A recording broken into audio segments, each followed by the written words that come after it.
So now let's get into lease options. Now, you guys, I think we did a whole room on lease options. Was it last week? Buying property with your own, or using lease options to buy your own property. So lease options, think of them as rent to own.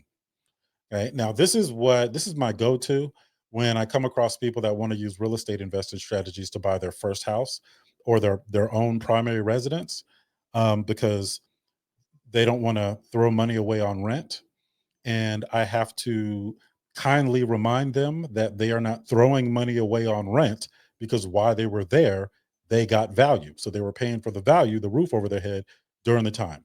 It's not throwing away money. Okay. So we can have the is it better to buy or rent conversation all day.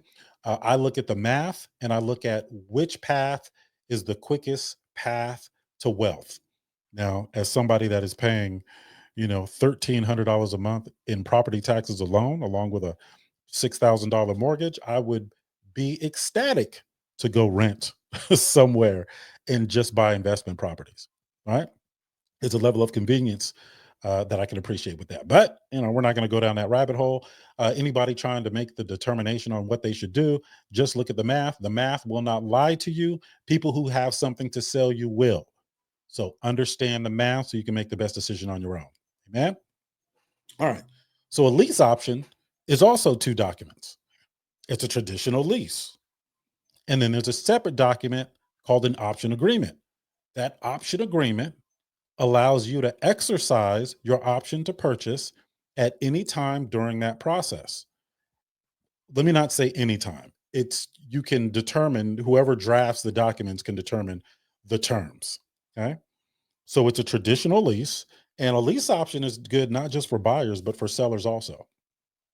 The reason a lease option is good for sellers or people who own the property is because you can make money on it three different ways.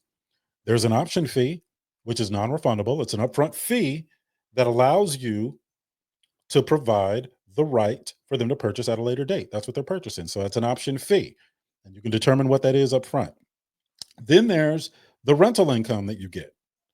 Now, I typically increase it to maybe 1 or 2% just over market, depending on what market we're in, maybe 3 or 4%, maybe 10%, right? Depends on what the market is.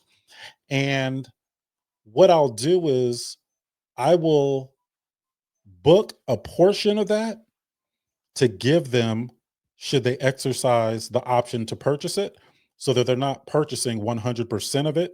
They're already in it. Maybe they only have to go get financing for 95%.